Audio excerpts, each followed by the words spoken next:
Hi, I'm going to show you how to use Twitter to develop your PLN. First, you need to create a Twitter account. You can just go to twitter.com and you can sign up. You can use your Google account if you want. There are some other options. One thing to think about when you're creating your Twitter account is just to consider what its use will be. If you're using it to build your professional PLN, but you don't intend or expect to give it to students or parents, you might set it up slightly differently than if you do. You can always make changes later, but if you have a really clear idea, it helps. Once you have a Twitter account, you'll have a page that looks somewhat like mine here. Your profile and the information you set up will be here, and this is your home screen. Anybody you're following or anything that's going on, this is where it's going to show up. Notifications is when someone actually is responding specifically to you, taking part in a conversation, and I'll show you more about that in a moment. And messages are almost like emails but are sent privately via Twitter.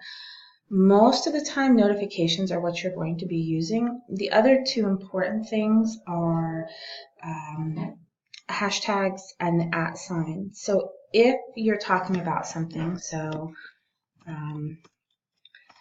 thinking about how to grow my PLN, the first thing is you only have 140 characters to work with. So people have a habit of abbreviating, using various abbreviations and using hashtags. So for example, I could do hashtag PLN, and then anybody else who's talking about PLNs using that hashtag, my post will show up alongside theirs.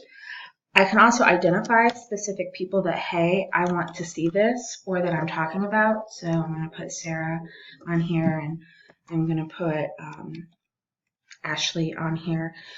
And that way, they'll actually see my tweet here in their notifications, and then they can make a decision. I can add pictures, I can add a GIF, I could add a poll, I could give a location, and then I just hit tweet, and out it goes, and here it is. Now, if I wanted to, I could reply to my tweet or anyone else's, and I could put that information in here. I can also retweet, so if somebody says something I think that's really important and I want it on my feed, I can retweet and it will automatically go there. I can like it, and I can see how much sort of traffic this tweet is getting. As you see, I already have 2 new tweets, so the tech advocate. So you know how to tweet, but who's on your thing? How do you find people to follow? Well, my advice is always to start with people whose work you admire, people in your content area. So for me, someone who's both in my content area and someone I admire would be Jim Burke, an English teacher in California. I'm not currently following him, so I'm going to follow him now. And now I will see his tweets. I will also see things he follows that I might want to follow, like the Writing Project or Chris Devani. Another way that you can find people, say you don't already have their Twitter ready to go, if you have an author that you really like I have Jim Burke, I just went to his website, and very often they'll give you their social media, or they'll give you on the About page or a feed reader, but you can find that stuff. It's pretty available. You might also, I really recommend following people in your field, not in your actual content, not just in education. So for example, I follow the American Library Association, and I do that because I want to know what's happening with books. I want to know what's happening with, things happening in the world. Oh, I guess I don't follow them. I do now. So this is a way for me to find new things that are related to my content field. So if you are someone who is teaches mechanics, then you might want to follow somebody who, perhaps a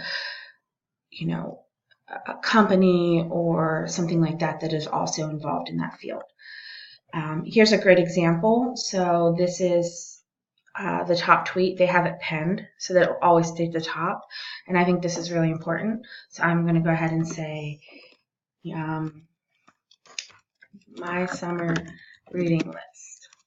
And this is my input on their tweet.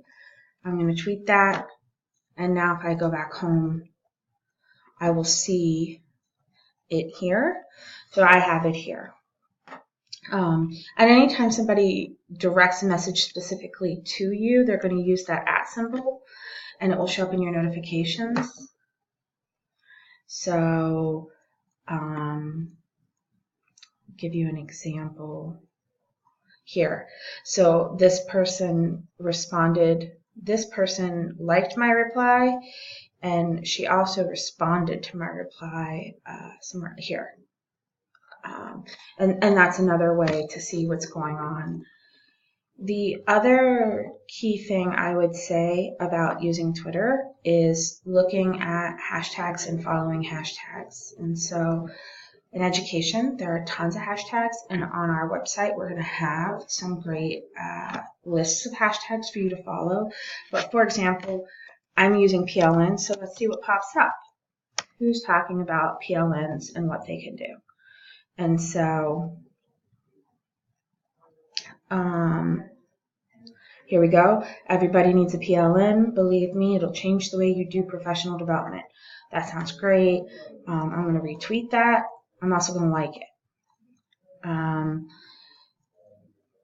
Down here, one of the most valuable resources we have is teachers each other without collaboration. And so as you can see, I can find all kinds of things around this, and I also will recommend people to me that I might be interested in or want to follow. You can also,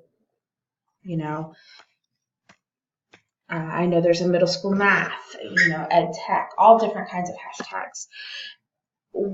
You can always talk about an author. For example, if I wanted to, just going back home, if I wanted to, I could say Dave Stewart Jr.'s blog is worth a read. Okay? If I do that, you're going to see my message, but you're not actually going to be able to click on anything, and it's not going to notify him. However, I happen to know that Dave Stewart Jr. is on Twitter, so if I put the @ symbol in front, here he is.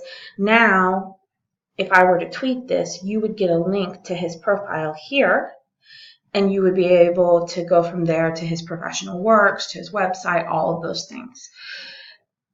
I don't know Dave Stewart Jr. personally, but it's considered perfectly acceptable to @reply people that you don't know.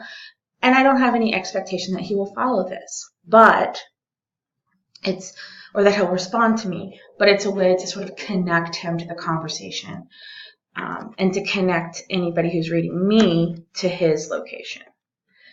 Hopefully this is a good introductory video for you on how to use Twitter and start growing your PLN with Twitter. And I actually want to do a more intermediate video on Twitter chats and using third-party applications to manage Twitter.